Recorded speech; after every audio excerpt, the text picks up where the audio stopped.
मेरी शादी एक बहुत ही अमीर खानदान में हुई थी। मैं इस वजह से बहुत खुश थी कि सारी ज़िंदगी मैंने अपनी ख्वाहिशों को दबाते हुए गुजारी थी। मुझे पैसे की कदर और कीमत का अंदाज़ा था। हमने अपने पापा और मम्मी से हमेशा 2-2 रुपए के लिए भी मार खाई थी। जब मेरी शादी तो एक अमीर घराने में हुई तो मैंने कुछ नहीं कहा और किसी से कुछ नहीं पूछा कि शादी किससे करवाई जा रही है। मुझे तो इस बात की खुशी थी कि अब मैं ब्याह करके इस जेल से निकल कर एक बड़े से महल में जाऊंगी, जहां आगे पीछे नौकर मेरी सेवा किया करेंगे और मैं बस उनको हुक्म दिया करूंगी। बात भी ऐसे ही थी। मेरी बारात मेरे घर के अंदर दाखिल हुई तो मैं सोच नहीं सकती थी कि इतने स्मार्ट और महंगे महंगे कपड़े वाले लोग जो मेरे घर पर आए थे वह मेरे ससुराल वाले हैं। उन सबके चेहरे पर बहुत ही खूबसूरती और चमक दमक थी। हमारा मोहल्ला तो गरीबों का मोहल्ला था।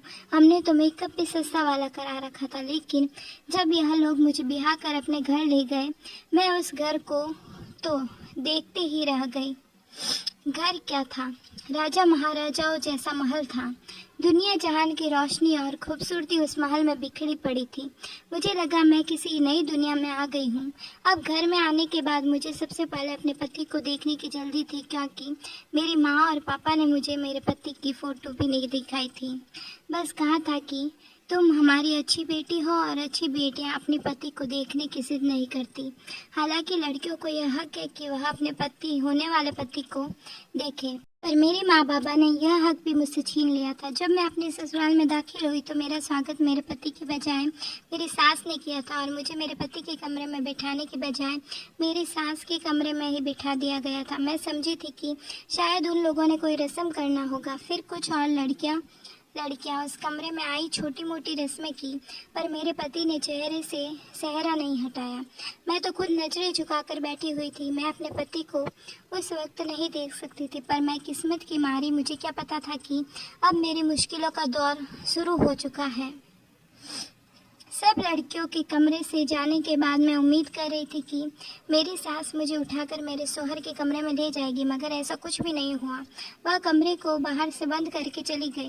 मैं पीछे उनका इंतजार करती रह गई। लगभग आधा घंटा गुजर गया, पर जब मेरी सास ना आई तो मुझे फिक्र होने लगी कि मुझे बंद करके तो नहीं चली गई। दिमाग में अजीब अजीब से ख्याल आ रहे थे। पति से मिलने की भी जल्दी थी, क्योंकि शादी के बाद हर औरत की यह ख्वाहिश होती है कि उसका पति उसे मोहब्बत करे, अपनी मोहब्बत का इजहार करे, उसकी खूबसूरती की तारीफ करें, उसे ढेर सारी प्यार भरी बातें करें।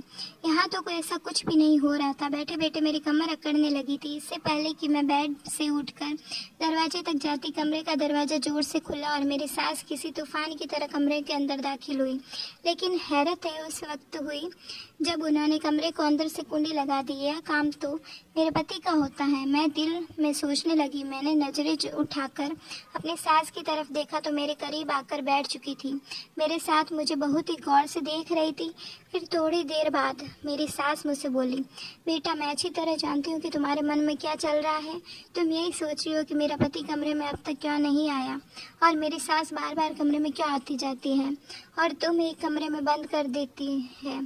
तो बस बेटी, मैं नहीं चाहती कि तुम्हारी खूबसूरती को किसी की नज़र लगे। मैं तुम्हें तुम्हारे पति के पास भेजूंगी, ज़रूर भेजूंगी, पर अभी उसका टाइम नहीं आया। तो फिलहाल मेरे कमरे में बैठे हो, और हाँ, ऐसा करो कि यह कपड़े बदल लो और कोई कंफर्टेबल से कपड़े पहन लो ताकि तुम्हें सोने से आसानी हो।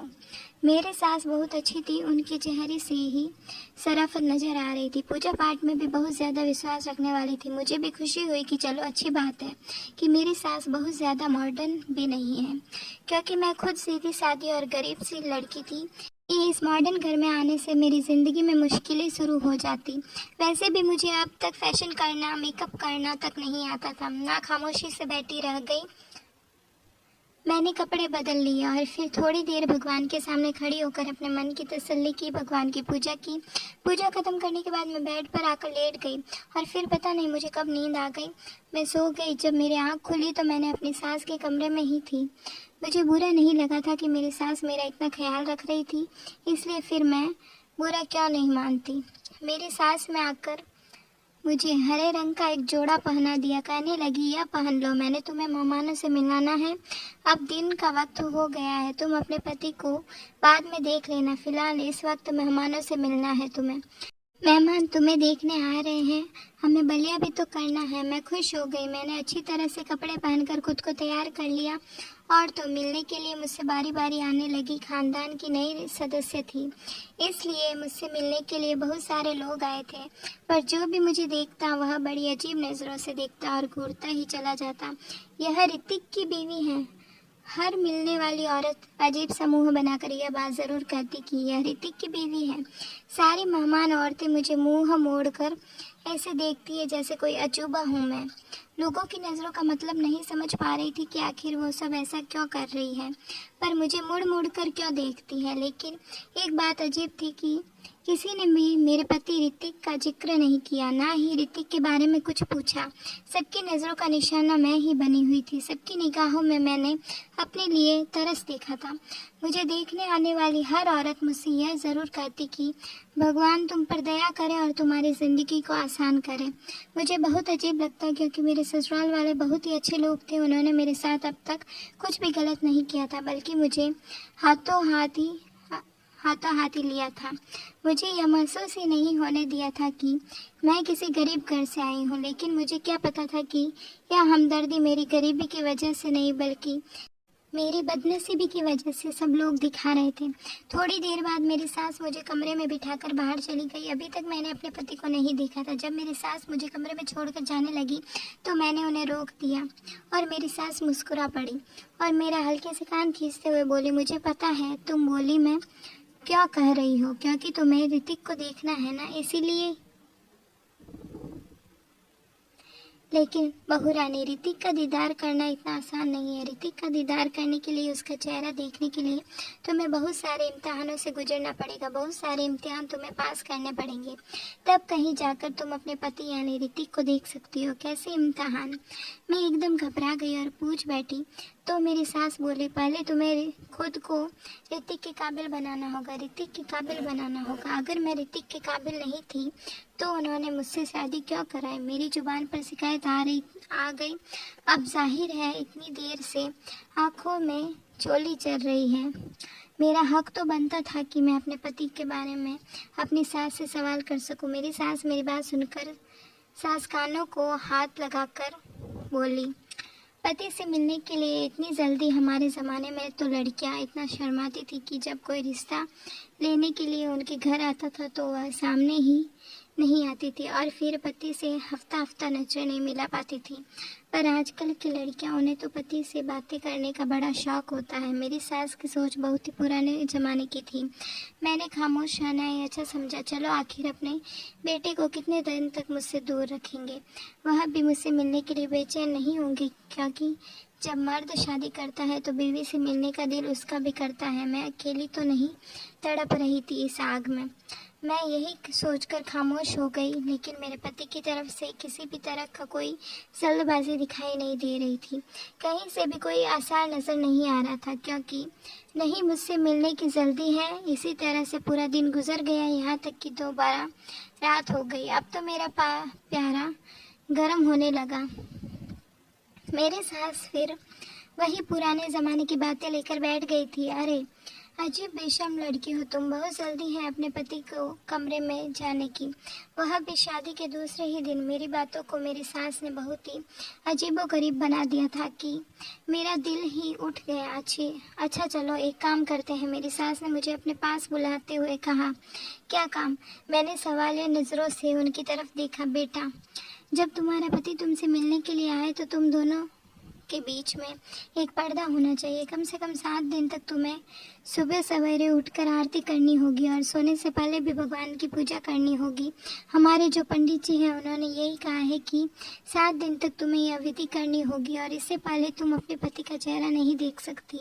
मेरा बेटा ऋतिक भी पूजा पाठ से दूर भागता है, इसलिए उसको भी 7 दिन के लिए ये विधि पूरे विधान से करनी होगी, तभी वह भी तुम्हारा चेहरा देख सकेगा। मेरे बेटे को सुधारने का एक ही तरीका है, क्योंकि वह वह पूजा पाठ में विश्वास नहीं करता, तो 7 दिन तक इस विधि को तुम्हें और मेरे बेटे ऋतिक दोनों को ही इस विधि को पूरा करना होगा। इस तरह मेरा बेटा सुधर जाएगा और पूजा पाठ में और भगवान में विश्वास करने लगेगा। फिर उसके बाद तुम दोनों एक दूसरे की शक्ल देख लेना।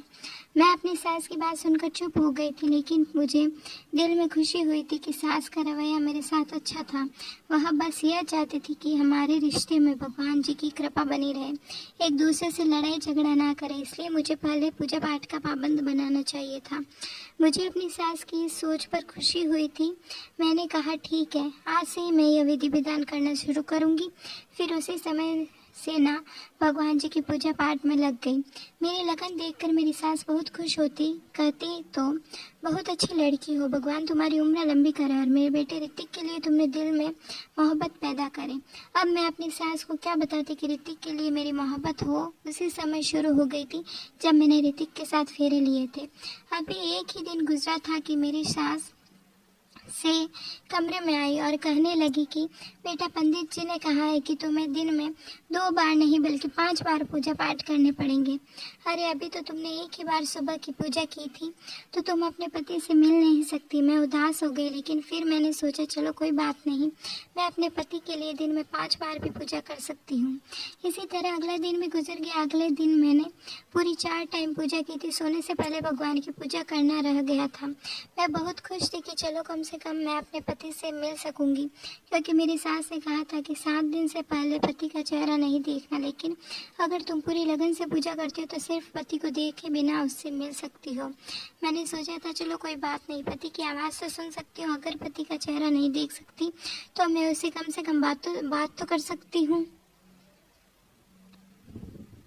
मैं अपने कमरे में बैठी थी और इतनी हसीना ख्यालों में खोई हुई थी कि मेरी सास आई और कहने लगी कि सपने में रहने की बजाय सबसे पहले रात वाली पूजा कर लो, क्योंकि जब तुम दिन की पूजा शुरू करोगी तो तुम्हें मेरे बेटे से नहीं मिलने दूंगी।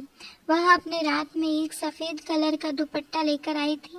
कहने लगी इस दुपट्टे को अपने सर पर डाल दो, तभी पूजा करना। यह दुपट्टा हमारे पंडित जी ने दिया है, कहा है कि रात को ऐसे सर पर डालकर ही पूजा करनी चाहिए। मैंने अपनी सास के हाथ से को दुपट्टा ले लिया और सर पर डालकर भगवान की पूजा करने लगी। उसी दुपट्टे से हल्की हल्की खुशबू आ रही थी जो मुझे बहुत ही अजीब से लग रही थी। मुझे अजीब सा महसूस हो रहा था, किसी अनहोनी का एहसास हो रहा था। लेकिन फिर मैंने उस दुपट्टे को अपने सर पर रखा। फिर मेरा सर भारी होने लगा और मेरे सारे हाथ पैर ढीले पड़ चुके थे। मुझे महसूस हुआ कि जैसे किसी ने मुझे गोद में रखकर बेड पर लिटा दिया। फिर पूरी रात ऐसे ही निकल गई, समझ ही नहीं आ रहा था कि मैं सोई हूँ या जागी हूँ। यहाँ तक कि जब सुबह मेरी आँख खुली तो मेरे सर में हल्का हल्का दर्द हो रहा था। मेरी नींद पूरी नहीं हुई थी, मुझसे कोई भी ताजगी नहीं थी। अजीब सी थकावट थी जिसने मुझे घेर रखा था। मैं बहुत अजीब सा महसूस कर रही थी, तबीयत भी बारी बारी सी थी, सर में दर्द भी था। मेरी सास उठकर मेरे कमरे में उस वक्त आ गई। यह लो बेटा, दूध पी लो। मेरी सास ने मेरी तरफ दूध का गिलास बढ़ाते हुए कहा, तुम थकी होगी, सारी रात पूजा पाठ जो की है। सास के बाद शंकर में भी बोली नहीं मानी। मैंने कहा पूजा पाठ की पूजा पूरी भी नहीं हो पाई थी, किसी वक्त मुझे नींद आ गई थी। मेरी बात सुनकर मेरी सास बोली, ओहो बेटी, यह क्या कर दिया, अब तो मैं तुम्हें आज भी ऋतिक से मिलवाने की नहीं कह सकती। मेरी सास ने मेरे सर पर बाम गिरा दिया। तो क्या मैं अपने पति से मिलने के लिए सारी जिंदगी ऐसे ही तरसती रहूंगी? मेरी बात सुनकर मेरे साथ जोर से हंस पड़ी। मेरी सास कहने लगी, मैंने कब कहा कि तुम ऋतिक से नहीं मिल सकती? बस आज की पूजा पाठ विधि विधान से कर लेना, फिर तुम रात को ऋतिक से मिल सकती हो। मैंने अपनी सास से कहा, ऋतिक का दिल नहीं करता मुझसे मिलने के लिए? तो मेरी सास हंस पड़ी और वह तो दिन रात मेरे दिमाग खाता है कि मुझे नशा से मिलवा दो।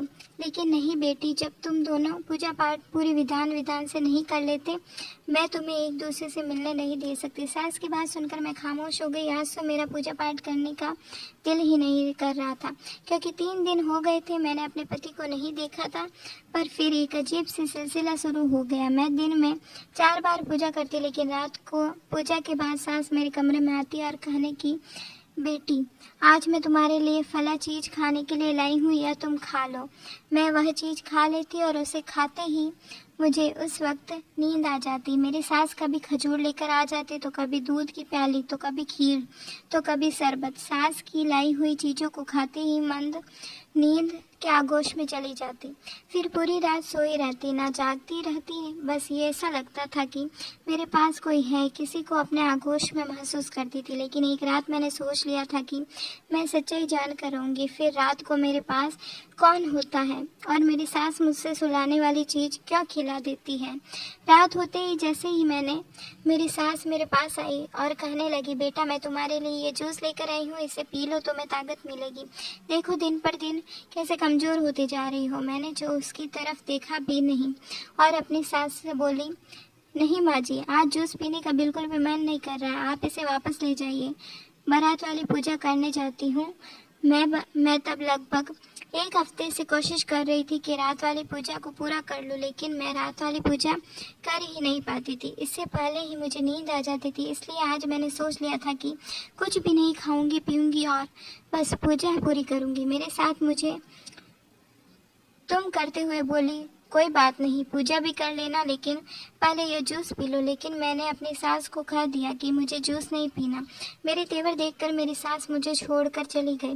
वह समझ गई थी कि मैं अब उनके और बहकावे में नहीं आने वाली। थोड़ी देर बाद मेरे सास कमरे में दाखिल हुई। बहुत ही तेज परफ्यूम लगा रखा था। खुशबू मुझे कुछ जानी पहचानी सी लगी थी, लेकिन मैं अपनी नाक को बंद किए हुए बैठी रही। थोड़ी देर बाद मेरे सास फिर कमरे में आई। मैं पूजा करने के लिए तैयार हो रही थी। मेरी सास के चेहरे पर साफ लग रहा था कि तीसरी बार मेरी सास मेरे कमरे में आई और मुझे अजीब लग रहा था कि मेरी सास मेरे कमरे बार बार क्यों आ रही है। इस बार उनके हाथ में सफ़ेद रंग का चादर थी।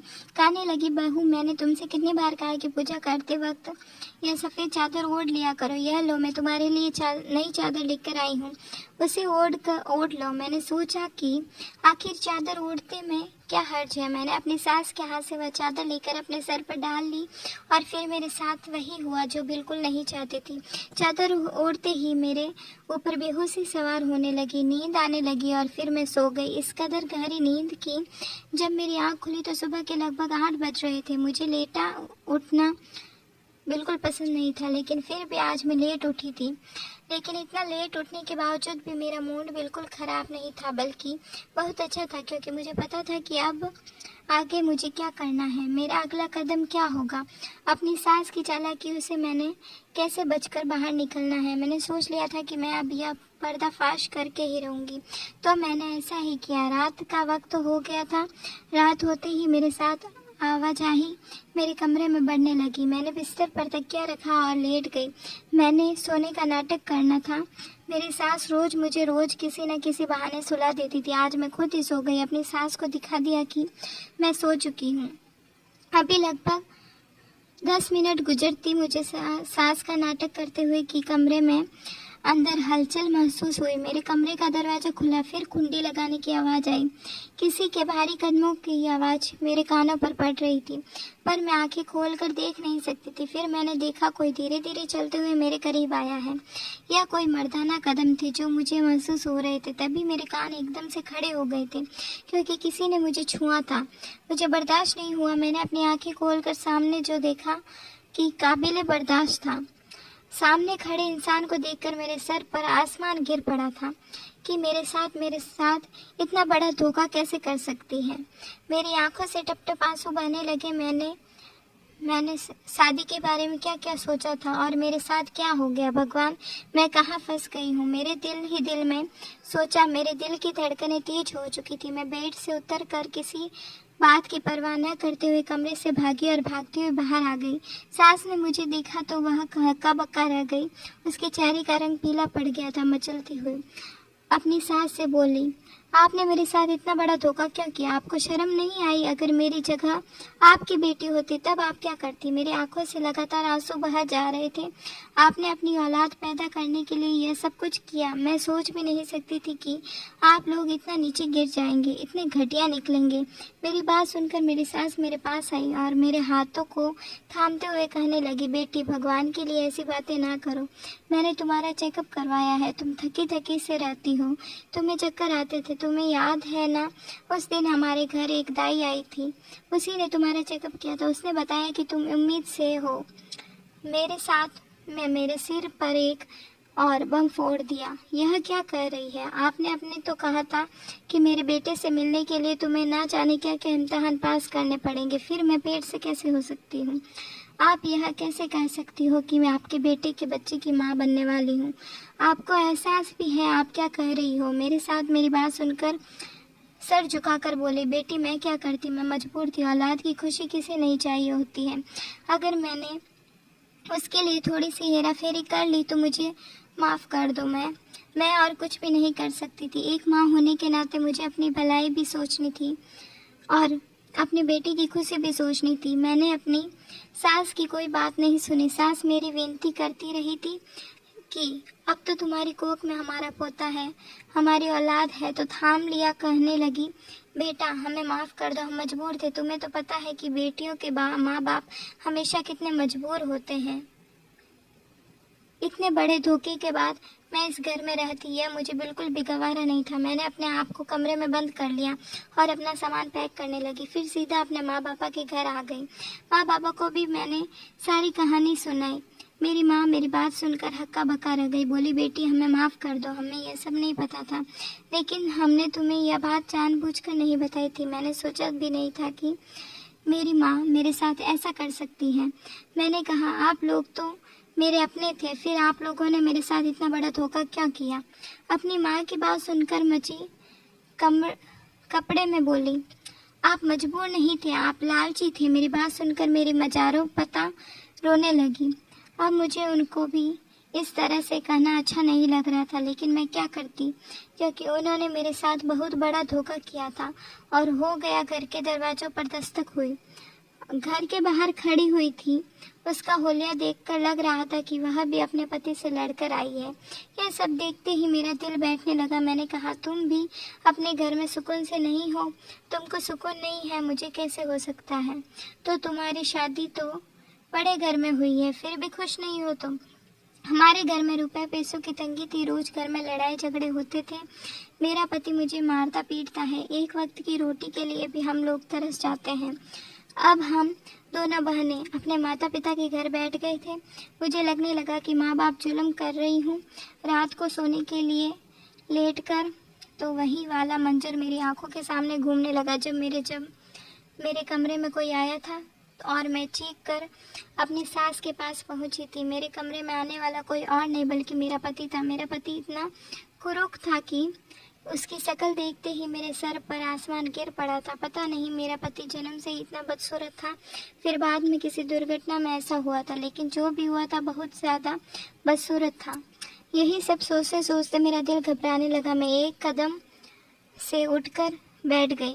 मुझे लगा कि मैं अपने माँ बापा के साथ गलत कर रही हूँ। मेरे माँ बाप जो भी किया वह मजबूरी में किया, क्योंकि हम बहुत गरीब थे और गरीब की लड़की बिहाने कोई नहीं आता। सब दहेज के लालची होते हैं। अगर मेरा पति बदसूरत है तो क्या हुआ? मुझे उसकी सूरत देखकर डर तो बहुत लगा था। मैं बेहोश होते होते बची थी और यही बात मेरे माँ बापा ने मुझसे छुपाई थी, लेकिन वह भी क्या कर सकते थे। मेरे बाप की मजबूरी थी और मेरी सास की भी मजबूरी थी। वह भी अपने बेटे की खुशी चाहती थी, अपना खानदान का वारिस चाहती थी। यह बात मेरे पति ने नहीं अपनी माँ से कही थी कि मेरे चेहरे को मेरी पत्नी से छुपाना, क्योंकि इतने बदसूरत इंसान के साथ कोई भी लड़की रहना पसंद नहीं करेगी। फिर मैंने अपने माँ बापा की गरीबी और मजबूरी को देखते हुए एक फैसला लिया। बदसूरत पति के साथ रहने के लिए तैयार हो गई। मैंने अपना सामान बांधा और वापस अपने ससुराल आ गई, जहाँ मेरा पति और मेरी सास मेरा इंतजार कर रहे थे। मेरा पति का सर मेरे सामने झुका हुआ था और वह मुझसे माफ़ी मांग रहे थे। मुझे माफ़ कर दो, मैंने तुम्हारे साथ बहुत बुरा किया, तुम्हें धोखा दिया, तुम्हारी उम्मीदों और ख्वाबों को तोड़ दिया, लेकिन यकीन करो मैं दिल का बहुत अच्छा हूँ। तुम जैसा कहोगी वैसा ही मैं करूँगा। मेरी सास भी मुझसे माफ़ी मांग रही थी। कहने लगी, बेटा हमें माफ़ कर दो, हमारी मजबूरी थी। कौन सा ऐसा होगा कि क्यों नहीं चाहेगी कि उसके बेटे का घर बस जाए और उसके खानदान को वारिश मिले। मैंने अपनी सास को अपने पति को माफ़ कर दिया। यह तो मुझे पता था कि डिटेक्टिव एक बहुत अच्छे पति साबित होंगे और मेरा बहुत ज़्यादा ख्याल रखेंगे। अब जो भी था, जैसा भी था, ऋतिक ही मेरे पति थे, इसलिए मैंने अपने पति को माफ़ कर दिया और अपने पति के घर में ही रहने लगी। तो दोस्तों, अगर आपको हमारी ये कहानी कैसी लगी, क्या निशा ने क्या सही फैसला किया, वह सही था या गलत, अपनी राय कमेंट बॉक्स में ज़रूर लिखना। और यह कहानी आपको पसंद आई हो तो प्लीज़ इसे लाइक करें और हमारे चैनल को सब्सक्राइब